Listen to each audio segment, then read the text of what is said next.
for the Jay-Z documentary. The moment he sent that legal letter, I knew I had to let the world see who he really is. He and Diddy are cut from the same cloth. He just hides his arrogance and control behind a cleaner image. Our feud has lasted 20 years, and I know better than anyone what he's done in the shadows.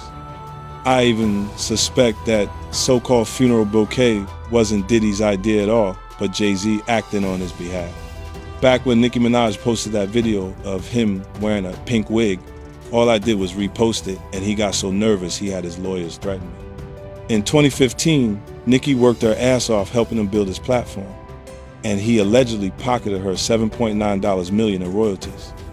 And then there's his fingerprints all over key incidents through the years, whether it's the elevator footage or the guest list at Diddy's parties. He was involved, clearly, but somehow he always walks away untouched. That's what he's best at, pulling strings behind the scenes while pretending to be spotless in public. And now that a corner of the darkness has been ripped open, I'm not stopping. Everything my team and I are doing isn't about attacking anyone, it's about making sure the truth can't be buried by him ever again. Jay-Z ain't answering the phone? He ain't answering the motherfucking phone. Yeah, it's like this, like. We had a black billionaire's lunch. Black excellence, they're sitting there like, yeah. It's the billionaire brunch, Oh, like. I hate you, man. And we here together, and we gonna keep staying together. We getting tighter. Unaware of anything going on here. This is the one time I'm gonna be with you this year. Yo, I feel like I'm normal again. Get me out of here. What happens when one of the quietest, most protected figures in hip-hop suddenly stops answering the phone? Not a tweet, not a denial, not even a carefully worded statement. Just silence. For decades, Jay-Z has been known as a man who never gets touched. While others fall, he survives. While scandals explode, he stays clean. While names get dragged into courtrooms and headlines, he somehow stays just out of reach. But now, according to multiple public claims, something has changed. It reportedly started when 50 Cent received a legal letter, a warning allegedly meant to shut him up. Instead, according to people close to the situation, it had the opposite effect. That letter didn't stop the conversation. It reopened one that had been buried for years. Soon after, 50 Cent began publicly suggesting that private communications involving Diddy existed. Messages that, if real, could raise serious questions, not just about Diddy, but about who else may have known what and when. Sean Carter aided and abetted or was directly involved. It's about to get real tense, and there's a lot. And that's when attention quietly shifted, because as Diddy faced mounting allegations in civil cases, interviews, and investigations, people started asking the same question over and over again. Where is Jay-Z? Why is he silent? Why are his lawyers speaking, but not him? According to former insiders, rivals, and commentators, Jay-Z has always operated differently. Not loudly, not recklessly, but carefully, strategically, behind the scenes.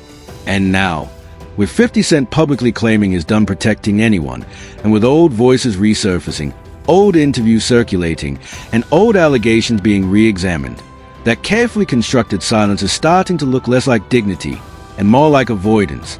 No charges have been filed. No conclusions have been reached. But a corner of the darkness has been pulled back.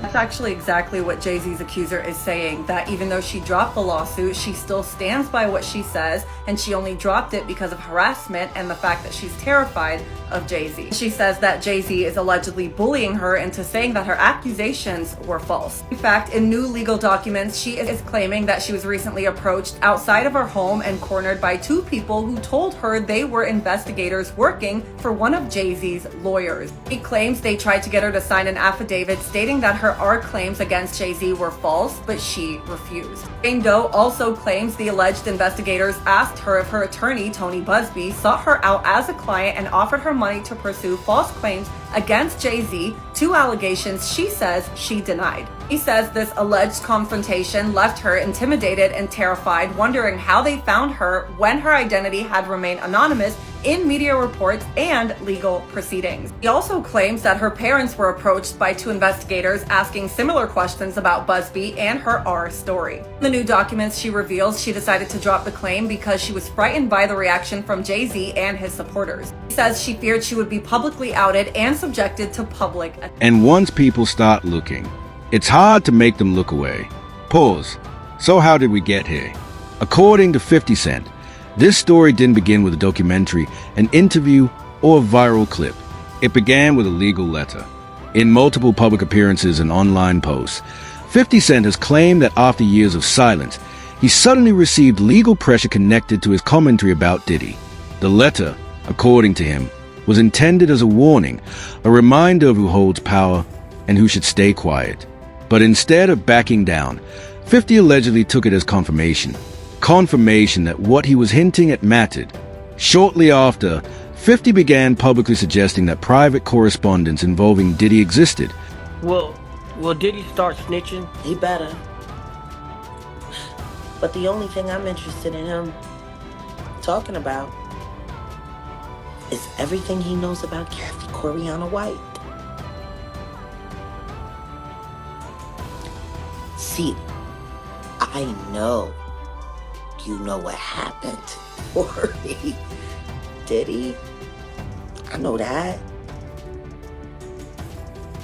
You and Jay-Z. Down in Vegas at Tao with Claudia. Why don't you just talk about Kathy? That might help. That might help a lot. Kathy Coriana White, Jay-Z's pregnant mistress, who died 24 hours after she announced that she was going public with their relationship and the baby while he was married to Beyonce.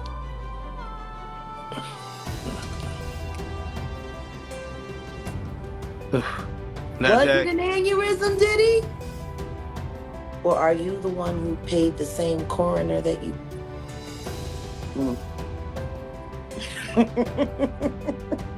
Messages that, according to his claims, showed how deep certain relationships really went. He did not release full transcripts. He did not publish raw files. But he made one thing clear. He was no longer interested in protecting anyone. Importantly, 50 has consistently said that he was never part of Diddy's inner circle. In interviews, he has explained that certain invitations and environments made him uncomfortable years ago, and that he intentionally kept his distance. That distance, he claims, is why he feels confident speaking now. When allegations against Diddy became public through lawsuits and reporting, 50 said he learned about them the same way the public did, through the news. But he also said none of it surprised him. How close was Diddy and Jay-Z? They was close enough that they wasn't playing basketball, they wasn't playing baseball, they wasn't playing football, and they wasn't playing hockey or soccer for Diddy to come on stage, pat him on his ass, and then make the statement to people in the world that can't nobody call me Sean but Jay-Z. Now, I don't know what kind of statement, and I can't say, I wish I could say half a homo, but I know I can't say it. But I don't know what kind of half a homo that is. And you trying to say that you're not close to somebody. You coming on stage, patting them on their ass, and then you making a broad statement to the public, can't nobody call me Sean but Sean Carter. And I heard Jay-Z said the same thing about them. But they were so close that they had matching white girls together. Because when they used to see each other, they used to say, yo, how your skinny white girl doing? He'd be like, yo, how your skinny white girl doing? So, I guess that's a certain type of closeness. I ain't know anything about that, man. I ain't know about it. That statement matters because it suggests foreknowledge, not of specific crimes, but of patterns, behavior, power dynamics, As public attention intensified around Diddy, something else happened quietly. Jay-Z went silent. No interviews. He has never said no direct statements. Only lawyers. His legal team released brief comments distancing him from Diddy, even suggesting they were never close. But for many observers, that explanation raised more questions than it answered, because footage exists, photos exist, witness accounts exist.